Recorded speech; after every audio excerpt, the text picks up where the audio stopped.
सुप्रभात बच्चों, कक्षा 1 हिंदी में आप सभी का स्वागत है। बच्चों, कल हम पढ़ रहे थे हमारी हिंदी पाठ्य पुस्तक खुलते पंख का पाठ 11। बच्चों, पाठ 11 है रिप का महल। तो पाठ 11 में हम री की मात्रा पढ़ रहे थे और पाठ 11 री की मात्रा से संबंधित अक्षरों को मात्रा को का प्रयोग करके हमने पाठ पढ़ा। तो बच्चों, यहाँ पे आज हम इस पाठ को फिर से दोहराएंगे और उसके बाद आगे का अभ्यास कार्य करेंगे। तो बच्चों, नृप का महल, एक बार हम इस पाठ को पढ़ते हैं और आप भी मेरे साथ पढ़िए। एक महल था, वह एक नृप का महल था, वह खूब घृत पीता था। तो बच्चों, यहाँ पे एक महल था, वह एक नृप का महल था। जैसा कि हमने कल पढ़ा, नृप का मतलब होता है राजा, तो यहाँ पे नृप का मतलब है राजा। नृप उस महल का गृहपति था। और जैसा कि हम जानते हैं कि गृह का मतलब हमने कल भी विचार किया था और हमने डिस्कस किया था। गृह का मतलब होता है घर और गृहपति का मतलब होता है घर का स्वामी। तो क्योंकि वह महल नृप का था तो उसका स्वामी कौन हुआ? उसका स्वामी हुआ हमारा नृप। तो राजा उसका स्वामी था। वह खूब घृत पीता था। बच्चों, यहाँ पे वह किसके लिए कहा गया है? यहाँ पे वह नृप के लिए कहा गया है कि जो नृप था वो बहुत घी पीता था। घृत का मतलब है घी। और नृप बड़ा कृपण था। कृपण का अर्थ भी कल मैंने आपको समझाया था। कृपण का अर्थ है बहुत कंजूस, जो वह इंसान जो खर्च नहीं करना चाहता, पैसे खर्च नहीं करना चाहता और कोशिश करता है कि कम से कम में उसका काम हो जाए। तो जो पैसे खर्च नहीं करना चाहता उसको हम कहते हैं, उसे हम क्या कहते हैं? उसे हम कंजूस कहते हैं। तो बच्चों, पहला पैरा है या अनुच्छेद है, एक महल था, वह एक नृप का महल था, नृप उस महल का गृहपति था, वह खूब घृत पीता था, नृप बड़ा कृपण था। उसके बाद दूसरे अनुच्छेद में हम पढ़ सकते हैं बच्चों, महल का बाग वृहद था। महल का बाग, वृहद का मतलब बाग मतलब बगीचा, जहाँ पेड़ पौधे फूल होते हैं। और महल में अक्सर आपने देखा होगा वहाँ पे बहुत बड़े बड़े बाग बगीचे होते हैं, उसमें बहुत सारे फल के पेड़ और सब्जियों के पेड़ या फिर बहुत सारे फूलों के पेड़ होते हैं। तो यहाँ पर भी एक महल था, एक बाग था जिसमें बहुत सारे फूल पेड़ पौधे थे। और इस बाग का मालिक कौन था? बाग का मालिक कौन होता है? बाग का मालिक यानी रखवाला। इस बाग का रखवाला जो था, जो मालिक था, जो जिस पेड़ों की या वहाँ पे फूल पौधों की निगरानी करता था, उसे हम यहाँ का मालिक कहेंगे। तो जो बाग का मालिक था वह तृण काट रहा था। जैसा कि आप चित्र में भी देख सकते हैं कि बाग में बहुत सारे पेड़ लगे हैं और घास लगी है। वह तृण मतलब घास काट रहा था। और एक मृग, वह भी मृग भी आप चित्र में देख सकते हैं। मृग का अर्थ है हिरण। एक हिरण घास खा रहा था, यानी तृण खा रहा था। तृण का अर्थ है घास और वह घास खा रहा था। तो बच्चों, इसमें हमने बृहद का मतलब बहुत बड़ा, बाग का मतलब बगीचा, बाग का रखवाला यानी कि माली, तृण मतलब घास काट रहा था, एक मृग वह तृण खा रहा था। तो बच्चों, यह है पाठ जिसे हमने कल भी पढ़ा था। आज हमने इसे दोहराया है और उसके बाद हमने इस पाठ के कुछ कठिन शब्द लिख करके उसे पढ़ा और समझा था। तो चलिए लिख करके हम पढ़ते और समझते हैं। तो बच्चों, यहाँ पे हम लिखेंगे कठिन शब्द, वह शब्द जिसे हमने पाठ में पढ़ा। कठिन शब्द। तो बच्चों, यहाँ पे पहला शब्द जो हमने पढ़ा वह है नृप। न पे री की मात्रा और प, नृप। और नृप का मतलब होता है, नृप का क्या मतलब होता है? नृप का मतलब होता है राजा। और दूसरा शब्द हमारा यहाँ पे है गृहपति। बच्चों, गृह का पति का मतलब भी मैंने आपको बताया था। गृहपति का मतलब होता है, गृह का मतलब घर और पति का मतलब स्वामी, घर का स्वामी। उसके बाद तीसरा है बच्चों, तीसरे में हमने यहाँ पे क्या पढ़ा? तीसरा शब्द है घृत। घृत का मतलब घी, घृत का मतलब घी। तो जो नृप था वो बहुत घृत पीता था, यानी घी पीता था। उसके बाद हमारे पास है कृपण। कृपण का अर्थ भी हम जानते, हमने समझा। कृपण का मतलब कंजूस, कृपण, कृपण का मतलब कंजूस। तो जो राजा था वो बहुत कृपण था, यानी कंजूस था। उसके बाद है वृहद। वृहद का मतलब बच्चों, वृहद का मतलब होता है वृहद। वृहद का मतलब बहुत बड़ा, यानी विशाल। वृहद का मतलब बहुत बड़ा। उसके बाद छठा शब्द हमारा है तृण। तृण का मतलब घास, तृण, तृण, तृण का मतलब घास। उसके बाद तृण के बाद हमारे पास अगला शब्द है मृग। मृग का मतलब हिरण, मृग, मृग, मृग का मतलब हिरण। तो बच्चों हमने यहाँ पे कुछ शब्द लिखे जो कि हमने पाठ में पढ़े, और इसमें री की मात्रा का प्रयोग किया गया है। इन शब्दों को हमने लिखना सीखा, पढ़ना सीखा और उसके अर्थ को भी समझा। तो चलिए इसे हम एक बार पढ़कर दोहरा लेते हैं।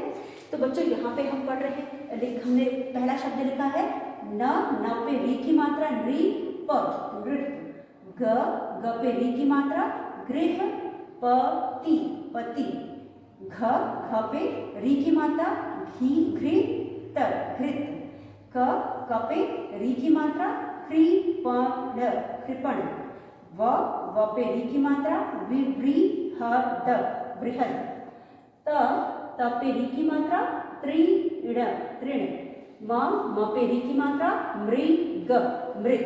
तो बच्चों इस तरह से हमने यहाँ पे री की मात्रा लगाना और पढ़ना, इन शब्दों का सही उच्चारण सीखा और किस तरह से हम री की मात्रा लगा करके शब्द बनाते हैं, यह भी इस पाठ में हमने सीखा।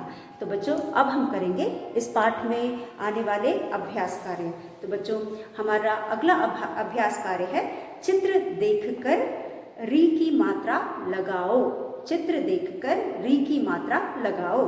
तो यहाँ पे हमें कुछ चित्र दिए गए हैं, जैसा कि आप अपने बुक में भी देख सकते हो। आपके बुक में भी कुछ चित्र दिए गए हैं। उन चित्रों को देख करके हम उन चित्रों पर मात्रा लगाएंगे। क्या लगाएंगे? मात्रा लगाएंगे। तो पहला चित्र हमारा क्या है? पहला चित्र है तृण तृण। अब यहाँ पे हमें त और ण दिया हुआ है, हमें इसमें री की मात्रा लगा करके, जैसा कि हमें प्रश्न में दिया गया है चित्र देखकर री की मात्रा लगाओ, तो हम इस चित्र को देखेंगे और इसमें री की मात्रा लगा करके इसको पूरा करेंगे। तो यहाँ पे हम लिखेंगे चित्र देखकर, कल भी हमने इसे किया था, एक बार फिर करके हम इसे दोहरा रहे हैं। चित्र देखकर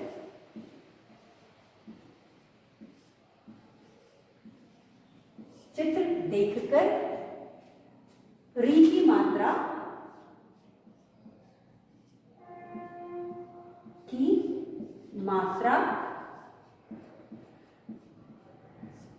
लगाओ।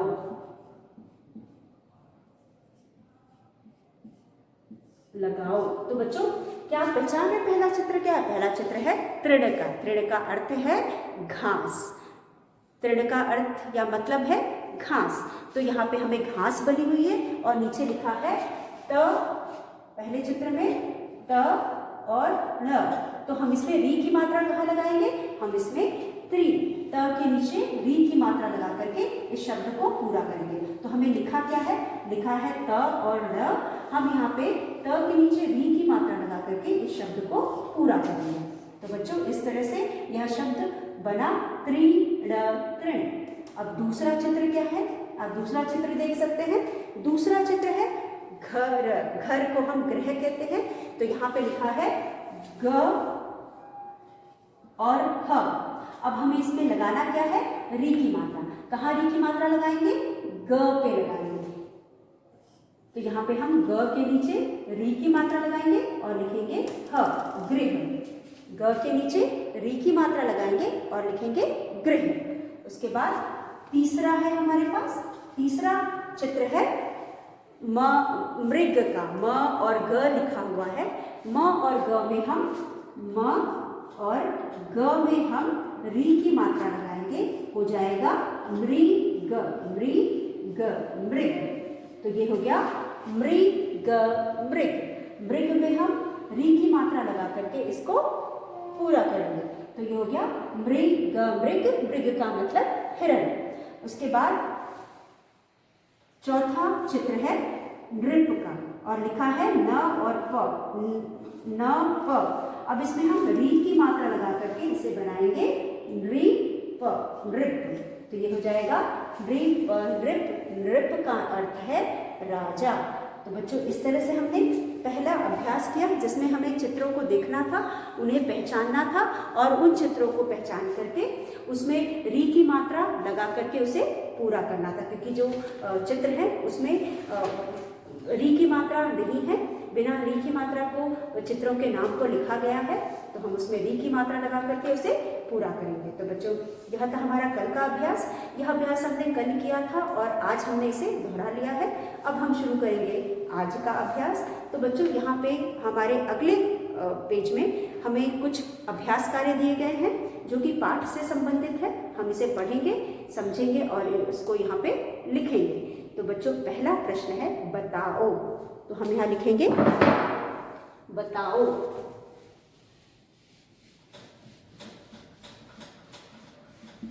बताओ में बच्चों पाठ से हमें कुछ प्रश्न दिए गए हैं, उन प्रश्नों को पढ़ करके हम उसका उत्तर लिखेंगे। तो पहला प्रश्न है बताओ, बताओ। उसके बाद इसके अंदर हमारे पास प्रश्न क है। बच्चों प्रश्न क है महल का मालिक कौन था। बच्चों महल का मालिक कौन था। यहाँ पे मालिक गृहपति होता है। जो शब्द हमें दिया गया है पाठ में, हमें मालिक शब्द नहीं दिया गया है, हमें पाठ में गृहपति शब्द दिया गया है और उसका मतलब होता है मालिक। तो इस कहानी में हमें नृप का मालिक गृहपति दिया गया है और महल का मालिक गृहपति दिया गया है। तो यहाँ पे नृप उस महल का गृहपति था। तो गृहपति का मतलब होता है मालिक। तो हम यहाँ जो प्रश्न दिया है महल का मालिक कौन था, तो हम लिखेंगे महल का मालिक नृप था। तो यहाँ पे हमारा पहला प्रश्न है महल, महल का मालिक कौन था। महल का मालिक कौन था। महल का मालिक कौन था। तो बच्चों महल का मालिक कौन था। महल का मालिक नृप था। तो प्रश्न है कौन, कौन हटा करके हम उसकी जगह लिखेंगे नृप। तो हम उत्तर लिखेंगे। उत्तर में हम लिखेंगे महल, महल का, क पे आ की मात्रा का, मालिक, म पे आ की मात्रा मा, ल पे छोटी की मात्रा ली, क, मालिक। और कौन, कौन की जगह हम जो मालिक है उसका नाम लिखेंगे। तो महल का मालिक नृप है, तो हम यहाँ नृप, नृप था लिखेंगे। महल का मालिक नृप है, तो हम यहाँ पे नृप लिखेंगे। तो बच्चों कितना आसान है आंसर लिखना। हमें कुछ नहीं करना है, हमने पूरा प्रश्न उतारा है, सिर्फ कौन के को हटा करके हमने यहाँ पे नृप लिखा है। महल का मालिक नृप था। महल का मालिक कौन था। महल का मालिक नृप था। उसी तरह से ख, ख है बच्चों दूसरा प्रश्न, नृप क्या पीता था। दूसरा प्रश्न है नृप क्या पीता था। नृप जैसा कि हमने कहानी में पढ़ा, नृप खूब घृत पीता था। तो हम यहाँ लिखेंगे नृप घृत पीता था। नृप, प्रश्न है नृप क्या पीता था। क्या पीता था। नृप क्या पीता था। नृप, उत्तर हम प्रश्न में से ही शुरू करेंगे। नृप उत्तर में हम क्या के जगह में लिखेंगे घृत। हम क्या हटा देंगे, उत्तर लिखते टाइम हम क्या हटा देंगे, यहां लिखेंगे घृत। हम क्या हटा करके लिखेंगे घृत। घृत पीता था। और दूसरा चेंज क्या करेंगे, क्वेश्चन मार्क की जगह पूर्ण विराम लगाएंगे। तो नृप घृत पीता था। सब कुछ हमने प्रश्न से लिखा है, सिर्फ घृत को हमने उत्तर में लिखा है। तो यहाँ पे हम सिर्फ एक बदलाव करेंगे, क्या की जगह घृत लगा देंगे। नृप घृत पीता था, या फिर हम नृप खूब घी घृत पीता था भी लिख सकते हैं। नृप खूब घृत पीता था। नृप खूब घृत पीता था। उसके बाद बच्चों हमारा अगला प्रश्न है ग। अगला प्रश्न है ग। तो बच्चों ग में हम लिखेंगे बाग का रखवाला क्या कर रहा था। बाग का रखवाला क्या कर रहा था। तो चलिए प्रश्न लिखते हैं। बाग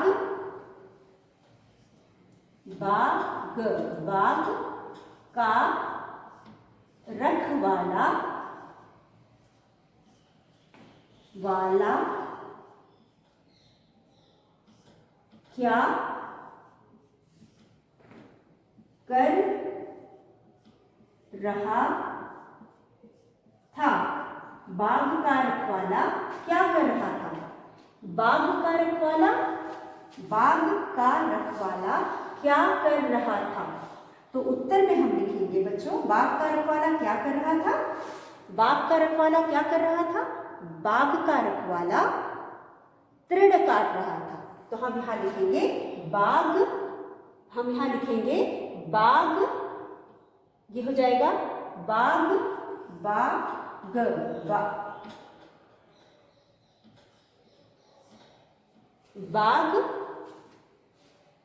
का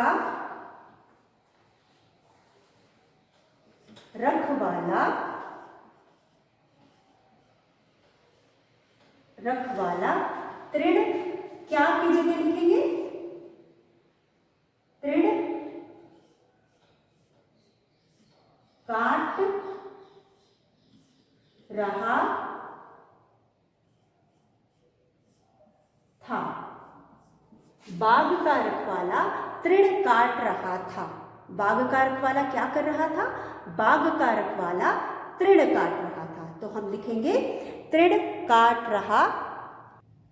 बाग का रखवाला तृण काट रहा था। बाग का रखवाला क्या कर रहा था। बाग का रखवाला तृण काट रहा था। तो हम लिखेंगे बाग का रखवाला तृण काट रहा था। तो बच्चों हमारा पहला प्रश्न है महल का मालिक कौन था। महल का मालिक कौन था। महल का मालिक नृप था। महल का मालिक कौन था। महल का मालिक नृप था। नृप क्या पीता था। नृप क्या पीता था। नृप खूब घृत पीता था। नृप खूब घृत पीता था। बाग का रखवाला क्या कर रहा था। बाग का रखवाला तृण काट रहा था। तो बच्चों यह है हमारा प्रश्न क, ख और ग। अब हम करेंगे प्रश्न घ।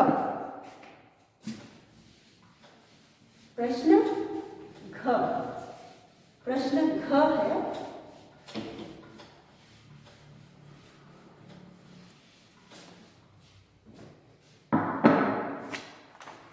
प्रश्न घ है मृग क्या कर रहा था। मृग घ में है, घ में है मृग क्या कर रहा था। कर रहा था। मृग क्या कर रहा था। बच्चों मृग क्या कर रहा था उत्तर होगा मृग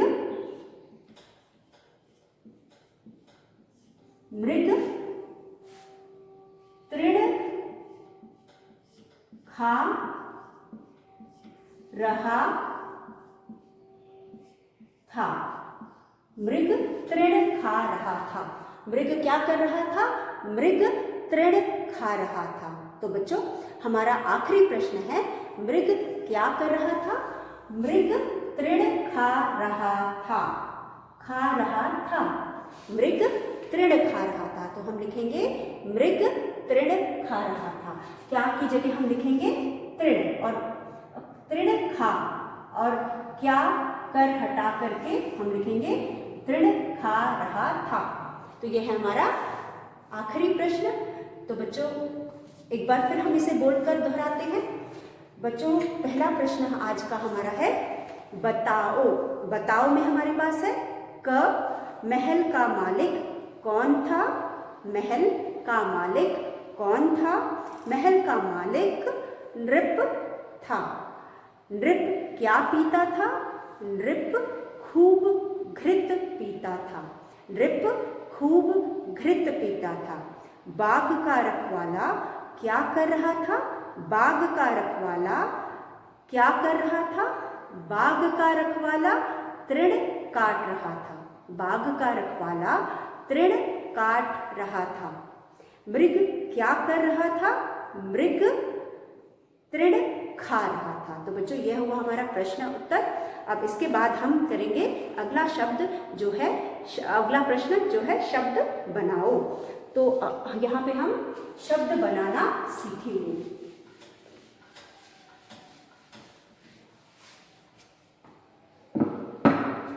शब्द बनाओ।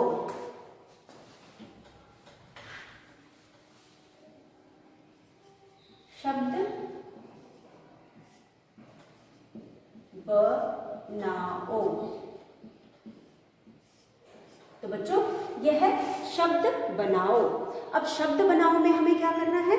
यहाँ पे हमें कुछ शब्द दिए गए हैं। तो चलिए देखते हैं। पहला शब्द है क, और शब्द अक्षर दिए गए हैं।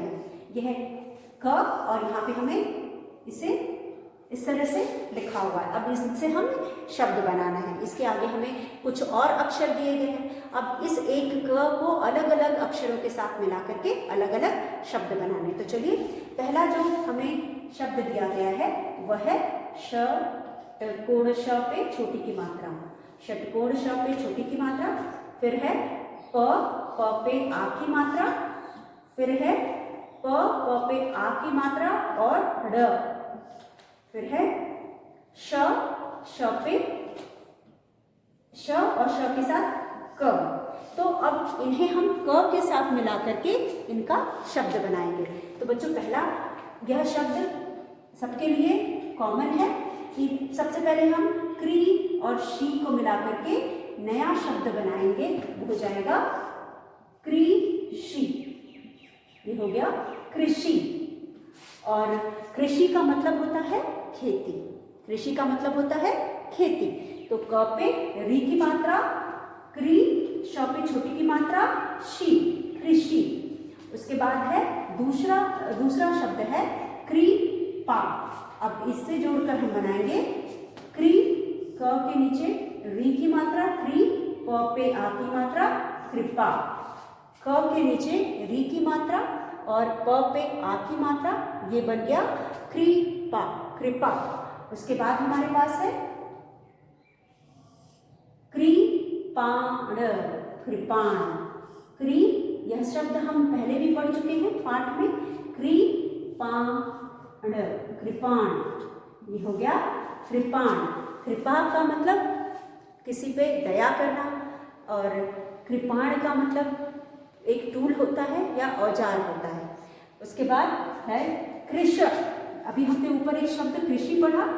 कृषि का मतलब होता है खेती, और जो खेती करता है उसे हम कृषक कहते हैं। तो हम एक यहाँ पे दूसरा शब्द बनाएंगे जिसका अर्थ है कृषक।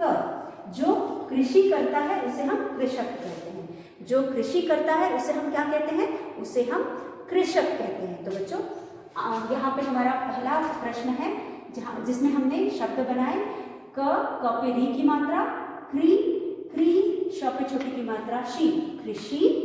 तो हमने लिखा यहाँ पे कृषि। कृषि यानी खेती। और दूसरा शब्द है कृपा, कृपा। तो हमने यहाँ पे बनाया कृपा, कृपा। कृपा मतलब किसी पे दया करना और किसी की मदद, किसी प्रकार की मदद करके उस पर दया करना, उसे हम कृपा कहते हैं। फिर कृपाण, कृपाण, कृपाण एक तरह का औजार है या टूल है। फिर उसके बाद कृषक, कृषक, कृषक, कृषक यानी जो खेती करता है उसे हम कृषक कहते हैं, जो कृषि करता है उसे हम कृषक कहते हैं। तो बच्चों, यह थे कुछ शब्द जिन्हें हमने मिला करके नए नए शब्द बनाए। तो अगला प्रश्न हमारा इसी प्रकार कुछ और शब्द दिए गए हैं जिनसे हमें अलग अलग शब्द बनाने हैं। तो चलिए उसे भी करते हैं। यह था पहला प्रश्न। अब शब्द बनाओ में दूसरा प्रश्न है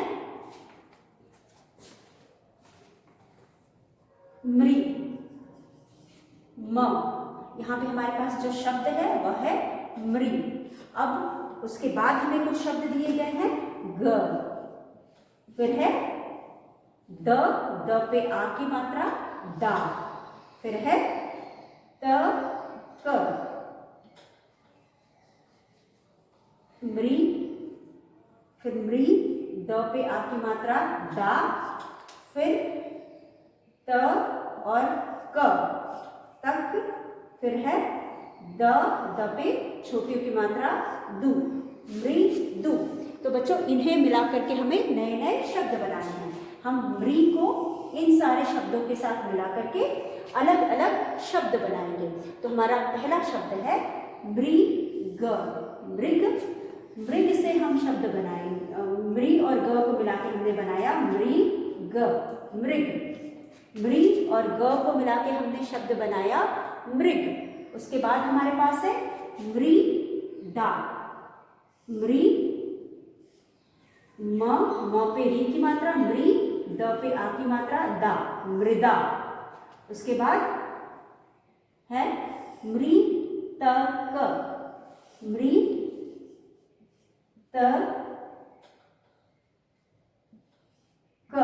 मृतक। उसके बाद है मृदु, मृदु। तो बच्चों, पहला शब्द मृग, मृग का अर्थ है हिरण। हमने इस शब्द को पाठ में भी पढ़ा है। म पे री लगा करके और द पे मृ लगा करके और ग लगा करके हमने बनाया शब्द मृग। मृग का अर्थ है हिरण, यह हमने पाठ में भी पढ़ा। उसके बाद हमारे पास है मृदा, मृ और द पे आ की मात्रा दा। मृदा का मतलब है मिट्टी। उसके बाद दूसरा शब्द है मृतक, मृतक का मतलब मरा हुआ। म के नीचे री, तक, मृतक का मतलब मरा हुआ। उसके बाद मृदु, मृदु का मतलब है मीठा बोलना या मधुर बोलना। तो बच्चों, यह बोली के, मृदु शब्द का हम बोली के साथ प्रयोग करते हैं। मृदु मतलब मीठा और या फिर मधुर। तो मृदा का मतलब है, मृदु का मतलब है, मृदु का मतलब है मीठा या मधुर, और इसका प्रयोग हम बोली के साथ करते हैं। मृग मतलब हिरण, मृदा मतलब मिट्टी, मृतक, मृतक मतलब मरा हुआ, मृदु मतलब मीठी बोली या मधुर बोली। तो इस तरह से बच्चों हमने इस पाठ का अभ्यास भी कर लिया और हम इस पाठ से और भी कुछ प्रश्न बना करके पढ़ सकते हैं। बच्चों,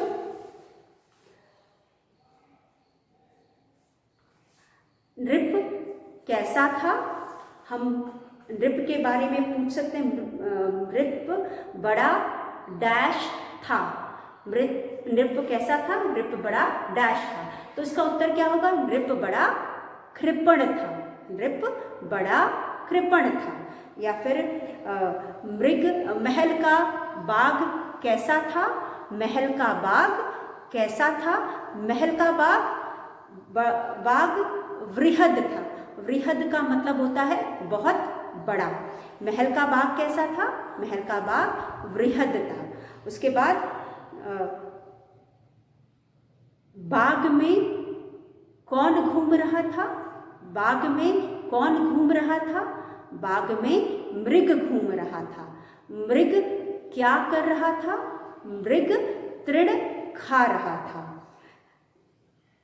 बाग का रखवाला क्या कर रहा था? बाग का रखवाला तृण काट रहा था। तो बच्चों, इसी के साथ हमारा यह पाठ समाप्त होता है और हम आपको अगले वीडियो में अगले पाठ के साथ मिलेंगे। तब तक के लिए धन्यवाद।